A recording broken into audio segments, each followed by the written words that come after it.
All right, Shabbat Shalom. So let's begin. So we begin by thanking our Talmud Torah sponsors, Naftoli and Chava Tilson from Eretz Yisrael, for dedicating all the shiur and drushos this month. Gratitude to Naftoli's Chaver Benjamin Wohl for introducing him to the Daf.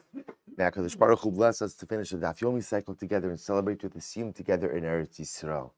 To thank Baruch Meir and Rena Dubin for dedicating the shiur and drushos this month. May Hashem continue to protect our brothers and sisters in Eretz Yisrael, and may all our children remain safe and complete their year of learning with a deep connection to the land and Hashem's Torah. And a day of learning sponsored, Maya Hoffman, also from Eretz Yisrael, in the loving memory of Dr. Ronald Hoffman, Ruvain Ben Emmanuel. We hope that in the merit of our Talmud Torah, the neshama will have an aliyah and the family a nechama.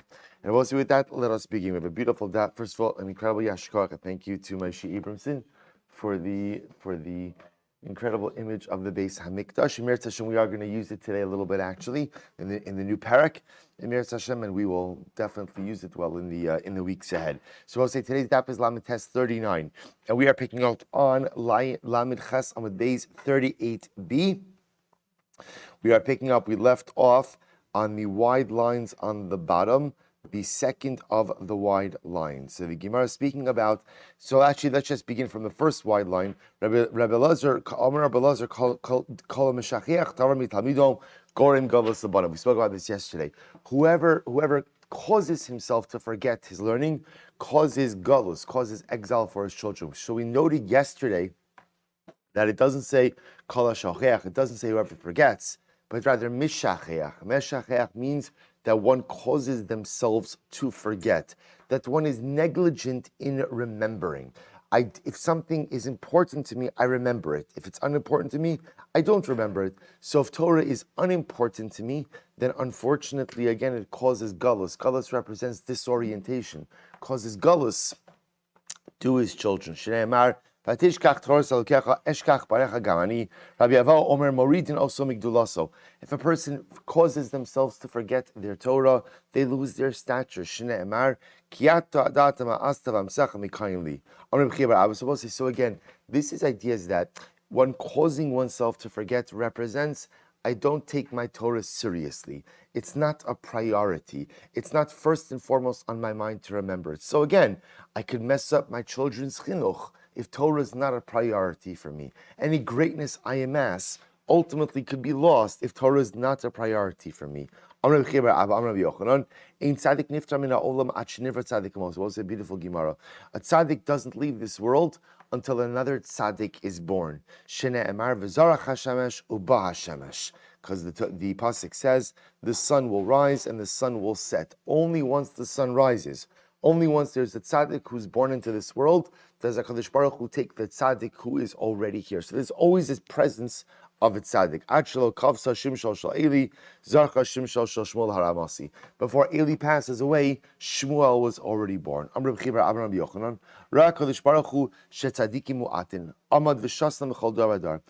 Baruch Hu saw that the truly righteous individuals are few in number, and therefore he dispersed them and planted them in each and every generation. So as opposed to having a concentration of tzaddikim in one generation, and then leaving subsequent generations bereft of tzaddikim, HaKadosh Baruch Hu moved them around, or I should say strategically planted them, tzaddikim in different generations. Shnei Amar, ki la'Hashem mitzuki aretz, vayashas aleim tevel. Amr B'chi bar Abba, Amr Yochanan, afilu b'shvil tzaddik echad ha'olam miskayim.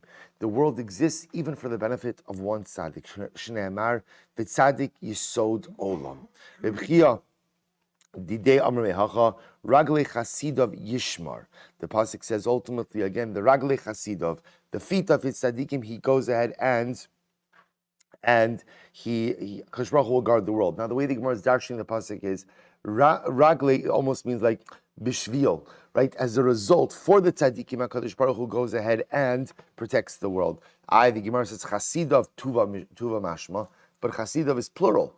Right, the Gemara is trying to say even for the benefit of one tzaddik, HaKadosh Baruch Hu goes in and sustains the world. But Chasidov is plural. Amram Nachar Bar Yitzchak Chasido Ksiv. But it's written chaser. It's written without the yud, so therefore you can vocalize it as Chasido, his chasid singular. So the Gemara says, Rabbi Bar Abba Amr Yochanan. I will say it's a beautiful Gemara. Kevan sheyatzu rov shnosav shel adam v'lo chata.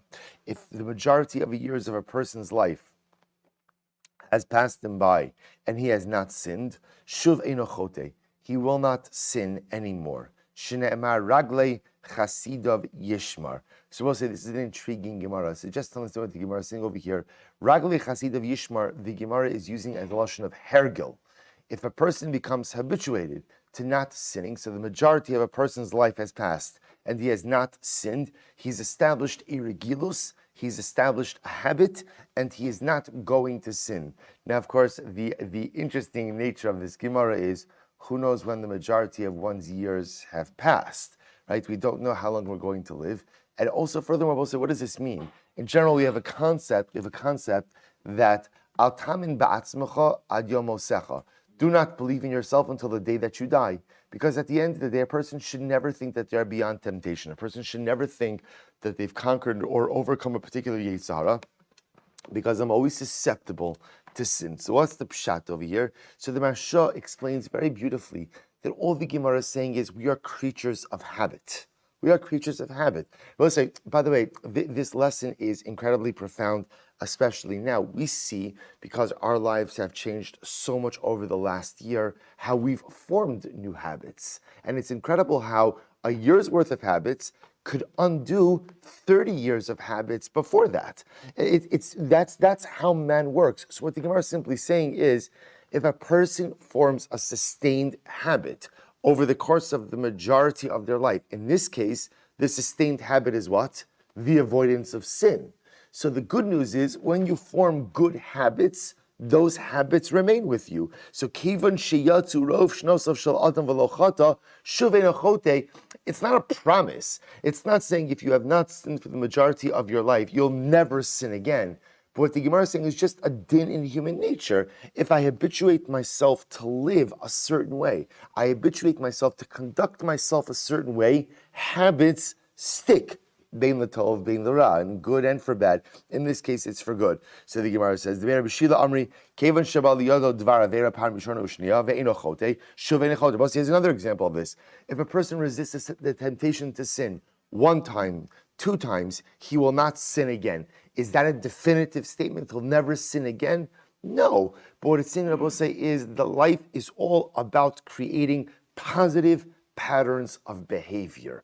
I avoid temptation once, I avoid temptation twice, and the more I do it, the more the positive behaviors become ingrained into me. Shne'emar raglei chasidav yishma amrei shlok yishmai dichsiv v'im laletzim hu yalitz v'la'anav mitein chen. What's the meaning of the pasuk when it says, for the scoffers he will scoff, but for the humble ones he will give chen, he'll give favor. Balatami poschelo. Well, HaKadosh Baruch Hu works like this. Whatever you want to do in life, HaKadosh Baruch Hu helps you along that path. So if a person, Chas v'Shalom, wants to be metame himself, he wants to defile himself with negative behaviors, poschelo, HaKadosh Baruch Hu opens the door for him. Balitaher, if a person wants to become tahar, misayin oso. HaKadosh Baruch Hu will help the individual. So the Maharsha points out, if you notice, the statements are not symmetrical. It says if a person wants to become tameh, a person wants to defile themselves, Hashem opens the door. A person wants to become tahor, Hashem helps them. If you know, what doesn't it say? It doesn't say if a person wants to be tameh himself, what? Hashem helps him. That's not what it says. What it says is, look, God, it's interesting, to a certain degree, HaKadosh Baruch Hu is not paternalistic, except when he is. Meaning, HaKadosh Baruch Hu says, like every parent says with adult children, you know what, you're an adult, do what you want. Do what you want. So a person wants to commit averis, a person wants to defile themselves, HaKadosh Baruch Hu says, okay, you know what, if that's what you choose in life, here are the opportunities to do so. I'm not pushing you towards that. I'm not propelling you towards that, but I see what you want to do, and I'll create the opportunities for you want. Person decides they want tara in life. Person decides, I want to be tahar. I want to be holy. HaKadosh Baruch Hu doesn't just create opportunities. HaKadosh Baruch Hu pushes me along. Both say the power of making positive decisions. So we see that's the Gemara focusing on over here. Make positive decisions. Create a positive pattern of behavior, and you become a good person. Create a positive pattern of behavior, and HaKadosh Baruch Hu helps you along that way. That's the power of positive decision making. It's an incredible yesod. All we need to do is string together a number of spiritual successes, is to create the positive pattern, and not only do we build up our own spiritual resilience, but HaKadosh Baruch Hu helps us along the right path as well. It's incredible. Tana Rebbe Shmuel. Mashallah Adam, Shayamocher Naft Vafar Simon. This is compared to a person who sold naft, right? Naft is a foul-smelling item, and afar simon. Afar simon is balsam oil. So top of Lamates. Balim of naft. So we'll say, imagine the following situation. I have a store, or Reuven has a store where he sells naft and afar simon. I walk in, and I want to buy naft. Amarlo, Madur Atali Atzmicha. So Reuven will say, okay, you want naft? You know what? You go measure it out yourself. Why? Because Reuven doesn't want to smell from the naft. However, but if I come into the store and I want to buy the first, I want to buy the balsam oil, Amarlo Hamtinli Ache Emdot Imcha, Kadishinis Basim Aniva Ata. Go ahead, I'll help you with this. This way, again, I can become fragrant. Reuven will say, we can both become fragrant when we measure out the balsam oil. So the Gemara will both say, so it's the same idea. The Rashi says over here, Ba halokech limdod naft mipnei ora omer lo amocher model la'atzmecha. So the nimshal both say is, Kadosh Baruch Hu says like this: if in life you want naft oil, in life, Kadosh Baruch Hu says, if you want to make bad decisions, you want to go down the wrong path, you're on your own. Kadosh Baruch Hu says, I'm not getting involved in that. But Lamaisa, if you choose Afar Simon, if you choose ultimately again balsam oil, you choose good, you choose Tov, you choose life, you choose Torah, you choose Ruchnius, Kadosh Baruch Hu says, I will help you with that. But I'll say it's such an incredibly profound yesod. We have no greater advocate in this world than the Ribono Shel Olam. Again, he'll support whatever decisions we make. If I make the wrong decisions, Kadosh Baruch Hu says, if that's the path you choose, I'll give you opportunities, ultimately, again, to go down that path. I won't help you down that path, but I'll open the door for you. But if you make the right decisions in life, Kadosh Baruch Hu says, not only will I provide you opportunities, but I will hold your hand as you go down that path. Incredible. Turn to Shmuel. Avera mitamtemes libo shadar. This is so profound. And Avera mitamtemes, Rashi says over here, mitamtemes otemes visosemes mikol chachma. Avera literally obstructs or seals the heart of an individual. Shene'emar al titamu bahem v'nitmeisem bam al tikri v'nitmeisem ella unitamtem. So this is absolutely incredible. What the Gemara is saying is like this. Often when we speak about chet, so we kind of assume that the byproduct, right? What's terrible, what's the fallout of sin, is that when I commit an aver, there's an onesh, there's a punishment. The Gemara says there's something much more profound that happens as a result of chet. It's metamtem libo. It obstructs my heart. When I sin, I don't see life for what it really is, and I don't see myself for who I really am. I will say we know this from our own life experiences. When I commit an avera, it just obstructs everything. Forget about the onesh.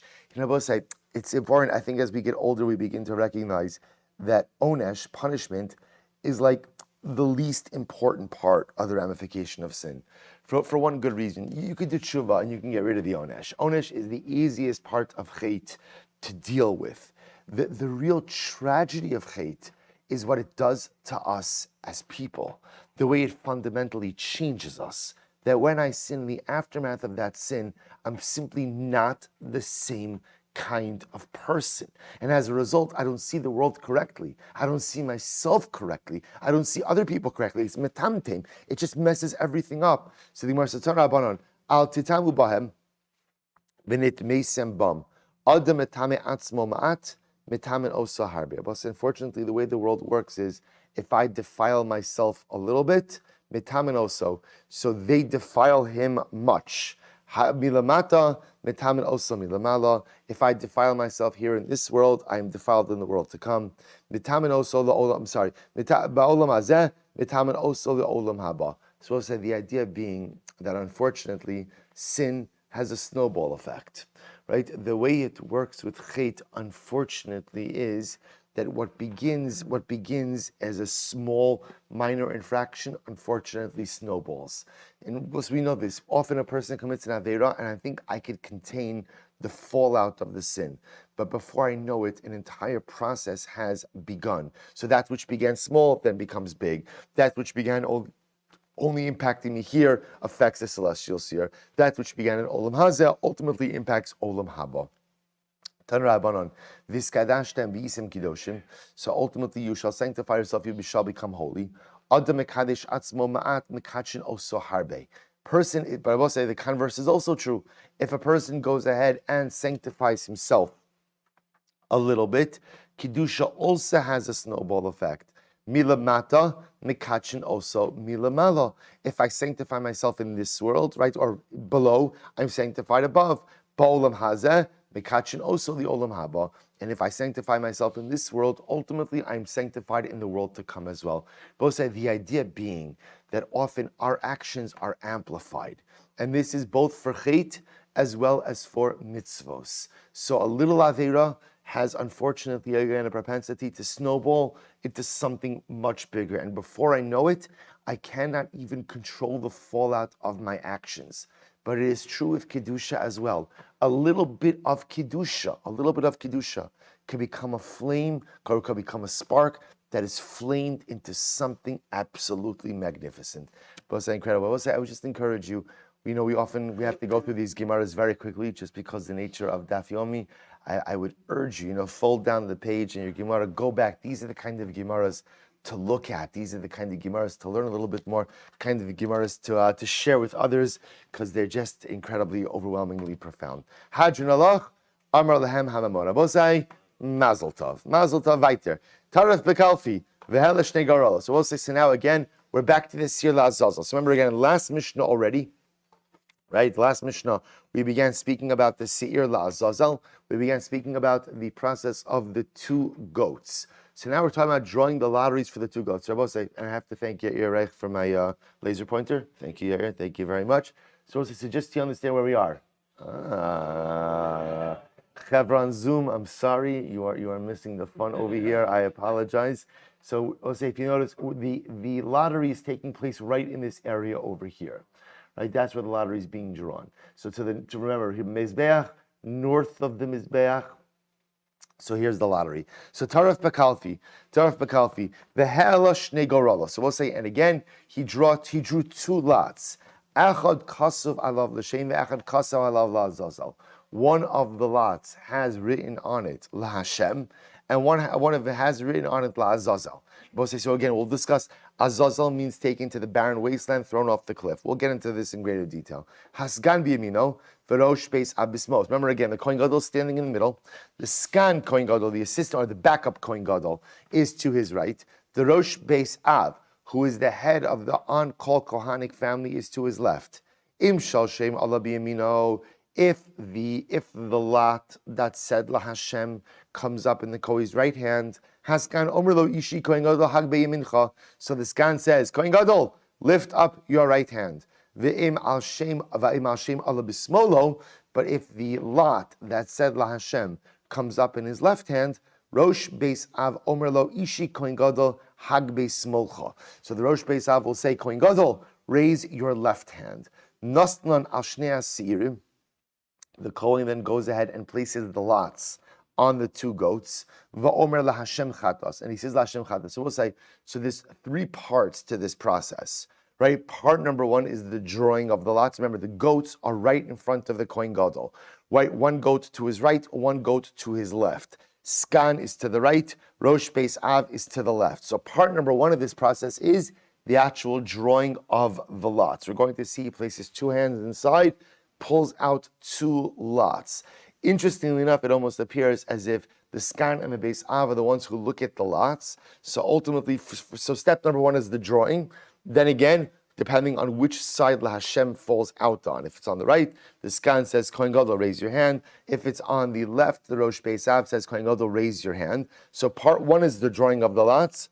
Part two, according to the Mishnah at least, is Nasnan, the placing of the actual lots. Because remember, the lots are made of wood. The placing of the lots on the respective goats.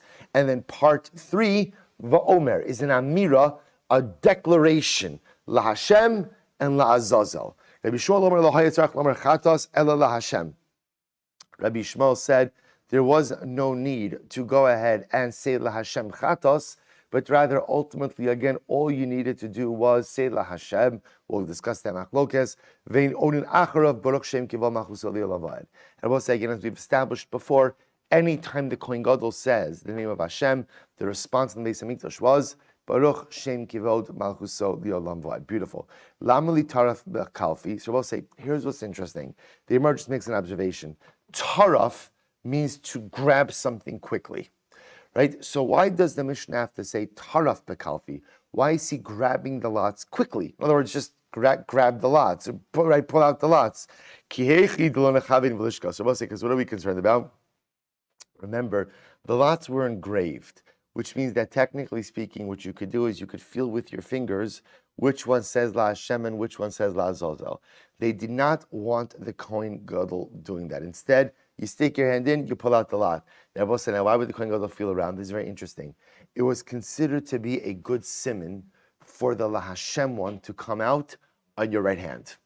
So therefore, again, that was a siman. We're going to see that was a siman. So when the Mishnah says tarif b'kaf, means you go in, you go out. You don't like the grab bag, right? You can't start feeling around for the prizes inside, right? You have to put your hand in. Whatever you get, you pull out. So that's what means taraf. You put your hand in, quickly pull out the lot. Amar Rava, kalfi shel eitz haisa v'shachol haisa ve'ina machzekes el shtei yadayim. The box for the lots was made out of, and the entire chance that's the box. But the lots themselves were made out of wood, and it was an unconsecrated utensil. In other words, we'll say the box and the lots themselves were chol. They were not kodesh. They were not consecrated. And the box itself is only large enough for two hands, right? So now by pashtus, although we'll see a machlokas in just a bit, the pashtus, the Kohen Gadol is putting in two hands, and he is withdrawing two lots with with one lot with each hand. So maskef l'Ravina b'shlam ina machzekes el shtei yadayim ki eichid lo lechavin v'lishkol. I understand why the box only has enough room to put in two hands, because we don't want to. If you have too much room in there, the Kohen Gadol could start feeling around for what each item is, and obviously we don't want that. We don't want that. So therefore, it's small enough, only two hands. That way, the Kohen Gadol goes in, pulls out the lot, and that's it. Ela shalchol mikadsha. But I don't understand why make it an unconsecrated utensil? Why not consecrate it and make it kodesh? Because here's the problem: it was made out of wood, and there is no such thing as a wooden kli sharis. Any service utensils were either gold or silver, so you can't have a wood kli sharis. I see the Gemara says v'navda dezav. So why not just go ahead and make it out of gold? Or if that's the problem, make it out of gold, then you can consecrate it as a kli sharitz. To which the Gemara says, "Torah chas al manon shlei." So I'll say, beautiful Gemara. Kadosh Baruch Hu is careful with the money of the Jewish people. So we'll say it's actually quite interesting. So which is really fascinating, because if you think about it, everything else in the Beis Hamikdash was made of gold, was made of silver. So I will say very beautifully what the Gemara is pointing out over here is it's true that the Beis Hamikdash was beautiful and obviously, again, was an incredibly expensive undertaking. But in the Beis Hamikdash itself, HaKadosh Baruch Hu teaches us all the lessons necessary for successful living. And the idea over here is that this particular box is where HaKadosh Baruch Hu tried to show there are limitations with how much a person should spend, and a person should be makpid on how they deal with their gashmios, almost reminiscent of Yaakov Avinu. Going back, the Gemara says, right, Vayivas Yaakov Levado.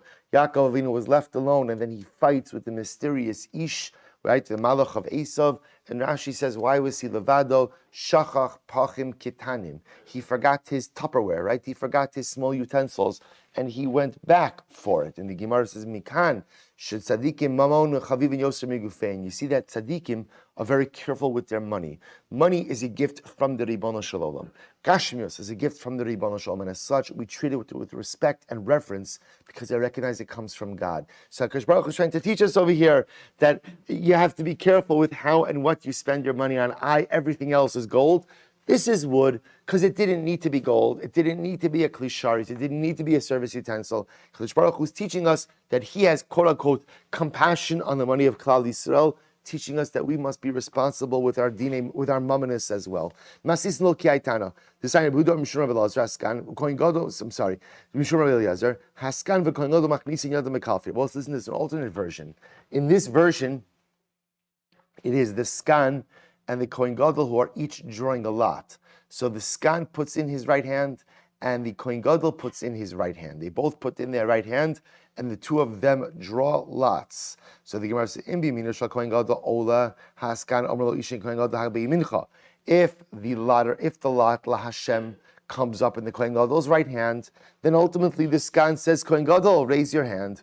V'im b'yamino shel skan ola, and if ultimately again the lot LaHashem comes up in the right hand of the skan, then Rosh Beis Av Omer Lo LeKohen Gadol Daber Milecha. Then the Rosh Beis Av says to the Kohen Gadol, "Speak your words."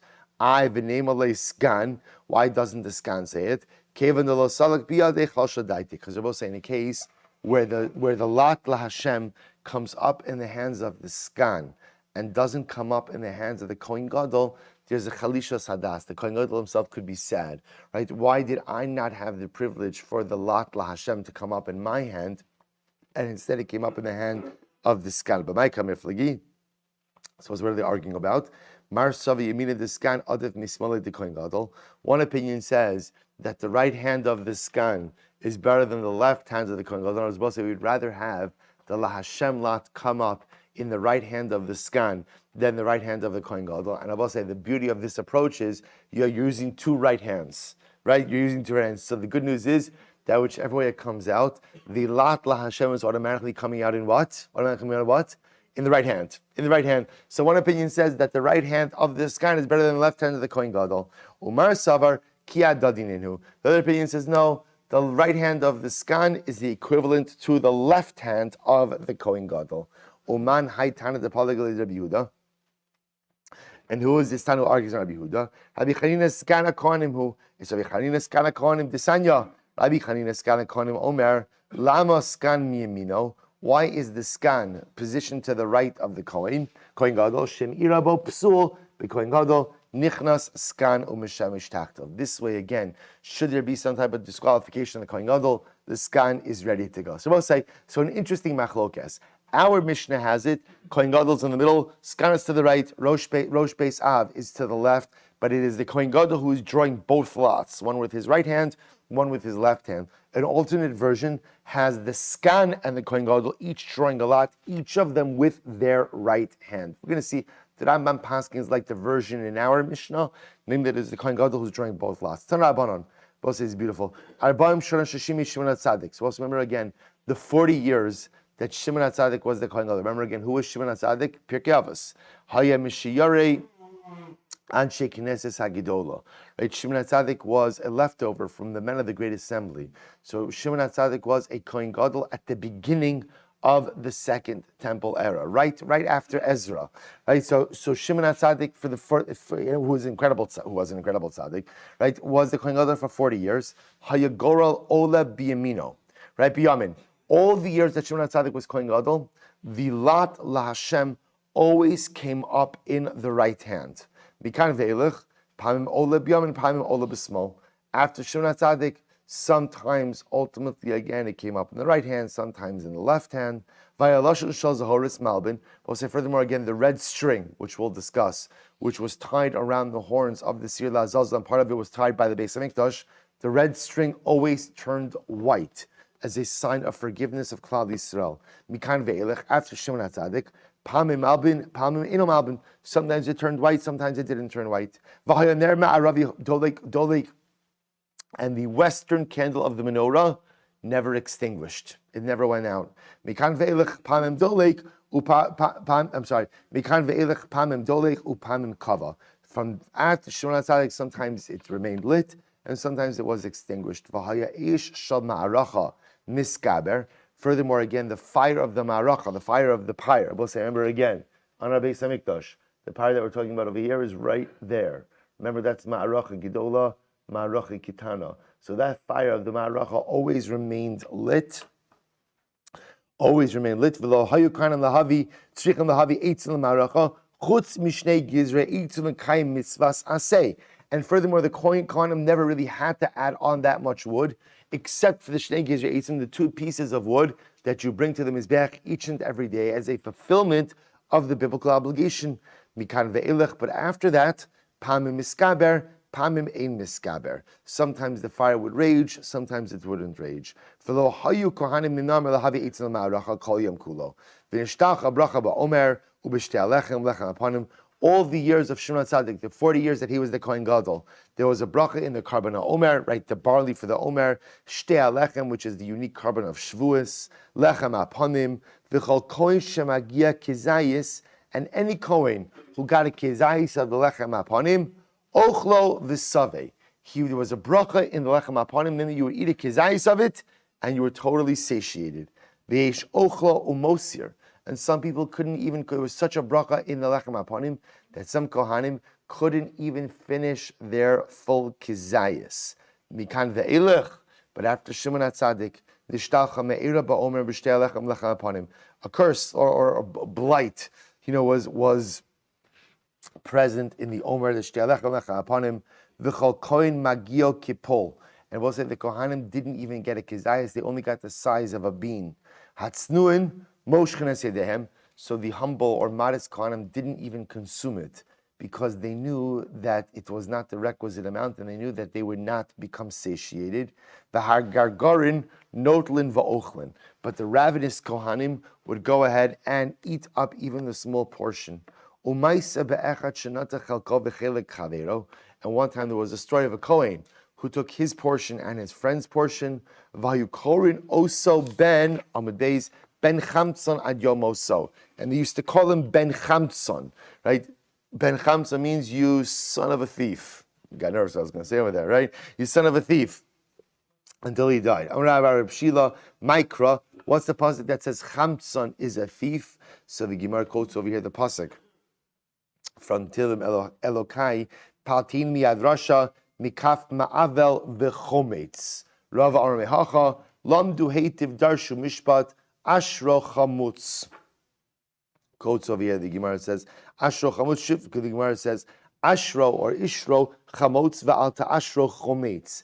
Kadosh Baruch Hu, take care, give support to the one who is robbed, and do not give support ultimately again to the one who is the robber. So we'll say, so we're gonna speak a little bit about this. The Gemara is going to do this in a couple of different places of contrasting what happened in the Beis HaMikdash under different Kohanim Gedolim. So I just want to point out that under Shimon HaTzadik, this is the beginning of the Second Temple era. So 40 years that Shimon HaTzadik is the Kohen Gadol, ultimately again, incredible bracha in the Mikdash. Incredible bracha. Things worked the way they were supposed to work. Now, of course, we know, and we'll discuss this in greater depth as well, the second Mikdash already from the beginning was not like the first, right? The Aron wasn't there. Machlokes, if the Urim, the Tumim were there or not. There were fundamental differences, but Lamaisi, you begin to see that at least under Shimon HaTzadik for those 40 years, there was an incredible Hashras HaShechina. There was an incredible presence of the divine. Tana Abanan.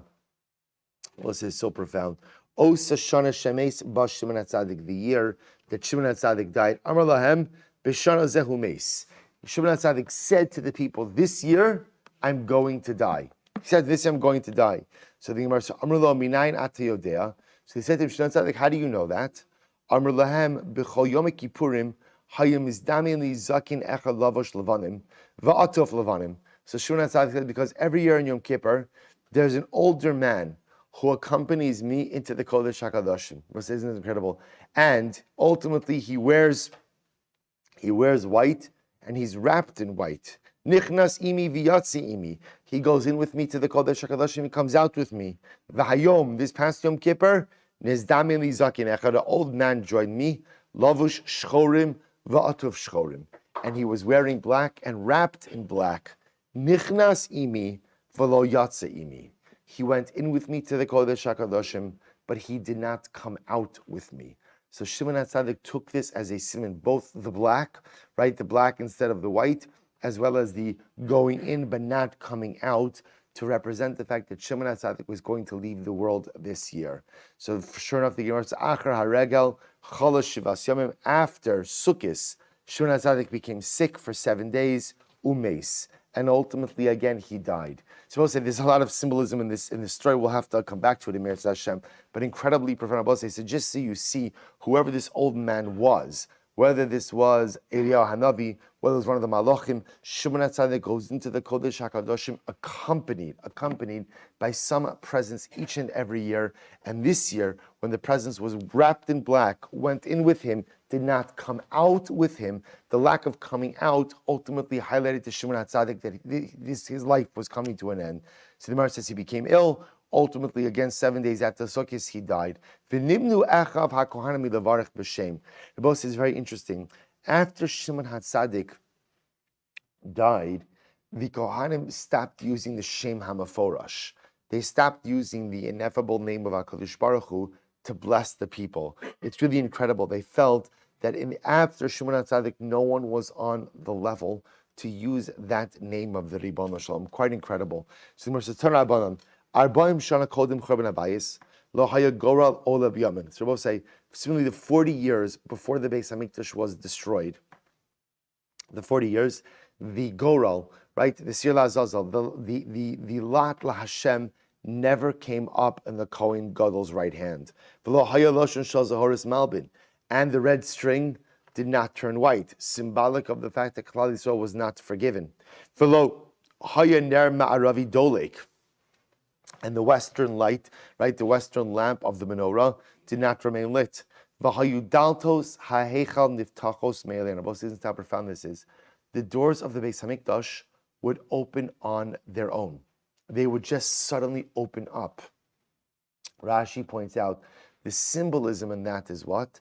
The symbolism in that is representing opening up for the enemies of the Jewish people to come in. So the doors would just open on their own. Ad Shegar ben Rabbi Yochanan ben Zakkai. This is incredible. Rabbi Yochanan ben Zakkai, he yelled at the doors, right? He scolded the doors. Amar lo, heichal, heichal, Beis HaMikdash, mipnei ma'ata mavis atzmecha. Why are you scaring yourself? Now, of course, what he's saying is, why are you scaring us? Yodea ani becha, shesofech asil licharev, ukvar nisna be'alecha Zechariah ben Ido, pasach levanon dalatecha, v'tochal ish ba'azarecha. So as Rabbi Yochanan ben Zakkai, he yelled at the Beis HaMikdash, we know you're going to be destroyed, but why are you causing fear now? Why are you causing fear now? So the Gemara says, Amar Rabbi Yitzchak ben Tabloi, Lama nikra shmo Levanon. Why is the Beis HaMikdash often called Lebanon, right? Or Lebanon, right? Cedar tree. Shamal bin Avonosein Shal Yisrael. So I'll say Lebanon from Lashon of Lavan. Ultimately, because the Beis HaMikdash cleanses the sins of the Jewish people. Why is the Beis HaMikdash called a Yar? We'll say Yar is a forest. Tichsiv Beis Yar HaLevanon. This is so beautiful. Ma Yar Melavlev, just like a forest blooms. Af Beis HaMikdash Melavlev. So too the Beis HaMikdash blooms as well. The Amar Hoshia B'Shasha. We just actually saw this in Shkalim. B'Shasha Bana Shlomo Beis HaMikdash. Not about kol minei megadim shel zav. When Shlomo HaMelech built the Beis HaMikdash, he planted golden fruit trees. Incredible. Golden fruit trees. Vayumotzin peiros. And miraculously, these golden fruit trees bore fruit. Bizmanein. And their particular times, we'll say first wide line. The chayvan sharach man hashavas behind. And when the wind would blow, hayunoshin peiros sehen. The fruit, the golden fruit, would fall off the tree. Shnei amar yirash kalavanon piryo. Umehen haisa parnasa lekahuna. And I will say that fruit, the golden fruit, was taken by the Kohanim, and that became a form of support for the Kohanim. Incredible. But unfortunately, again, when the Ovdei Kochavim entered into the Beis HaMikdash, Yavshu. Ultimately, again, these fruit trees dried up. Shnei amar uparach levanon umlal. But ultimately, HaKadosh Baruch Hu, when Mashiach comes, builds the third Beis HaMikdash, the golden fruit trees are going to be restored. Shnei amar, paruach tifrach v'sagel, avgilas v'rana kvod halavanon nasan lo. Both say beautiful. V'naslan al shnei asirim. So I'll say, remember again, so as I mentioned in the Mishnah, there are really three parts to the lottery process. Number one is the drawing of the lots. Number two is the placement of the lots on the goats. And number three is the declaration. So says the Gemara, Tan Rabbanan, Eser Pamim Maskir Kohen Gadol Es Hashem Bo Bayom. Over the course of Yom Kippur, the Kohen Gadol mentions the name of Hashem 10 times. 10 times. Gimel Bevidui Rishon, 3 times during the first vidui. Shlosha Bevidui Sheni, 3 times during the second vidui, second confession. Shlosha B'Shem Mishtaliach, 3 times in the process of the Shem Mishtaleach, ve'echad b'garolos, and 1 time with the lottery, right? That's what we're focusing on. And the 1 time with the lottery is when he declares La Hashem. Ukvar Amar Hashem v'nishma kolo b'yericho. Well, so it's actually quite beautiful. So the Gemara says, and when the Kohen Gadol would say the name of Hashem, when he would say the name of Hashem, the declaration of La Hashem would be heard in Yericho. And I will say, now we've seen this concept before, right? We saw this in Shkalim also, that for example, when they would say Barakai, right? They would say the dawn has come, they would hear in Yericho. And I will say, now what does that mean? So the Marshal comments on this, and what he says is, what happens in the Beis HaMikdash sends a ripple effect. So when we speak about hearing sound, I will say, Yericho is far away from the Beis HaMikdash. So the notion that they would hear in Yericho the La Hashem of the Kohen Gadol, and maybe it's just literal, maybe it's just one of the many miracles that occurred in the Beis HaMikdash.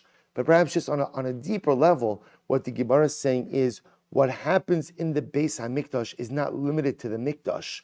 What happens in the Beis HaMikdash sends a ripple effect everywhere, so that even the declaration of La Hashem in the Mikdash sends a ripple effect to it's quote unquote heard in Yericho. And I both say what the Gemara is trying to sensitize us to, and it's an incredibly profound yesod, is that sometimes we think that the impact of our ruchnius is just limited to us, right? What I do on a spiritual level impacts me. Conversely, what I chas v'shalom do on a chait level just impacts me. What the Gemara is saying is that's not true. Whatever you do on a ruchni level, and unfortunately whatever I do on a chait level, sends ripple effects to faraway places as well. Amra barachana miyusham li'richo eser parsos. So what's this? Just, from Yusham to Yericho is 20 parsos. So we'll say 10 parsos. So we'll say, so that parsos approximately 80,000 amas, which could be close to 20 miles. So the Gemara says, V'tzir daltos ha'hechal nishma b'shmona tchumei Shabbos. And I will say, when they would open the doors of the Beis HaMikdash, the creaking of the doors on the pivot of the Beis HaMikdash would be heard for 8 tchumei Shabbos. Izim shebi Yericho. Still, Yericho said this is great. The goats in Yericho, hayumis atshos mireach haketores. They would sneeze from the scent of the ketores in the Beis HaMikdash. So Yericho says, so again, the ketores was so strong, the scent was so strong that it was even smelled in Yericho. So the goats would sneeze in Yericho because of the scent of the ketores. Noshim shebi Yericho inatzichalus basim. Women in Yericho do not need to put on perfume. Why not? Mereach ketores. Ultimately, again, because they were perfumed from the scent of the ketores. Kala shebi Yerushalayim inatzichalus kashet mereach ketores. Similarly, again, a kala in Yerushalayim does not have to go ahead and put on perfume. Ultimately, again, because of the ketores. We'll say incredible. Amar Rabbi Yossi, or Amar Rabbi Sari, Izim hayu la'aba b'hari michmar. So Rabbi says, my father had goats that were grazing in Hari Michmar, vayumis atshos mereach haketores, and they would sneeze because of the ketores. Amar Rabbi Chia bar Abin, Amar Rabbi Yoshua ben Karcha, Sachli zakin echad. Rabbi says so beautiful. So Rabbi he says, Rabbi Yoshua ben Karcha said, one time an older man told me, Pam achos halachti l'Shilo. One time I went to the city of Shiloh. Rabbi says, right, Shiloh, which housed the Mishkan, verachdi reach ketores mi ben kosleha, and I smelled the ketores from between the walls of the, right, in Shiloh itself. In other words, the scent of ketores was embedded in the walls of the structures of Shiloh. That's how profound. Let's say, which is also, if you think about it, such an incredible metaphor. I will say, when a person engages in positive, dynamic, spiritual activity, the scent of that activity permeates the structures of my life, right? Isn't it an incredible imagery that when I do something good, my maisim tovim create a scent, they create an aroma, they create a reach nichoach, and that reach nichoach, that pleasing aroma, permeates the structures of my life and remains there. The ketores from Shiloh was present in the structures long after the Mishkan was destroyed. Incredible. Amar Rabbi Yanai, let's ask a little bit weiter. Amar Rabbi Yanai, Alias goral mitoch kalfei ma'akeves, hanach eino ma'akeves. Supposed to say, now we're going to get into a machlokes ultimately which parts of the lottery are necessities and which are not. So Rabbi Yanai says, the drawing of the lots, that must be done. That has to be done. You have to draw lots. And if you don't draw lots, you have to do the avodah again.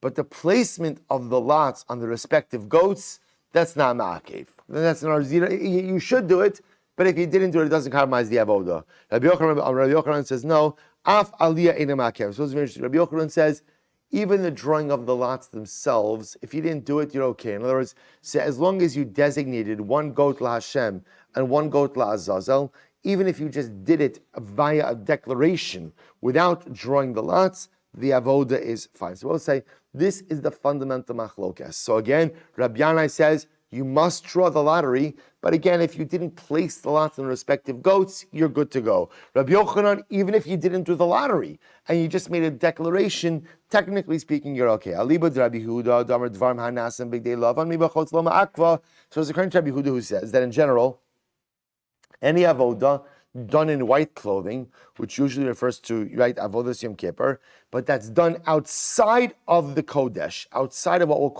we'll say the Beis Hamikdash structure. Remember again, anything that's done outside of this structure, Rabbi Huda says it's not ma'akev, right?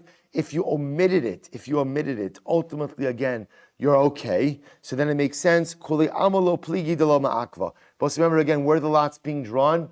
Over here. Right, in this area over here, which means it's being done by big day lovin and white clothing, but it's not being done inside the Beis Hamikdash structure itself. So, according to Rabbi Yehuda, anything done in white clothing outside of the Beis Hamikdash structure. So again, I'm drawing lots over here, is not ma'akev. So keep ligi. Where does the machlokes come up? Alibud Reb Nechemya. According to Rabbi Nechemya, why? Man damer ma'akva Rabbi Nechemya. One opinion. So the one who holds it, it's ma'akev, holds like Rabbi Nechemya. Uman damer lo ma'akva, and one who says it's not ma'akev, hani mili avoda hagrola avoda. That he holds it's dafka avoda. However, hagrola, the drawing of the lots, lav avodahi, is not considered to be a normative form of avoda. Igedamri, others explain. Alib Rabbi Nechemya damer ma'akva kuli amalo pligi de ma'akva. According to Rabbi Nechemya, who says that it's ma'akev, everyone agrees that it's ma'akev. Keep pligi aligi Rabbi Huda. Where does the machlokes come to Rabbi Huda? Man damer lo ma'akva Rabbi Huda. The one who says that it's not ma'akev, hold like Rabbi Huda. Uman damer ma'akva. And the one who says it is ma'akev, but it's being done outside in white clothing. Shiny hacha de tana bekra asher Allah trei zimni. We'll say the Torah goes out of its way to speak about the lottery twice, which tells you that even though it is an avodah done outside over here with the white clothing of the Kohen Gadol, it is still ma'akev. Right? We'll have to stop over here. So just to understand, we're leaving off in the middle of this machlokes. We know Mishnah tells us 3 parts to the lottery: the drawing of the lots, the placement of the lots, and the declaration. The machlokes now is what part of this lottery are necessary, if any. Rabbi Yanai says you must draw the lottery. Placement of the lots is not ma'akev. Rabbi Yochanan seems to indicate that even the drawing of the lots themselves are not ma'akev. We'll see the halacha l'maaseh tomorrow.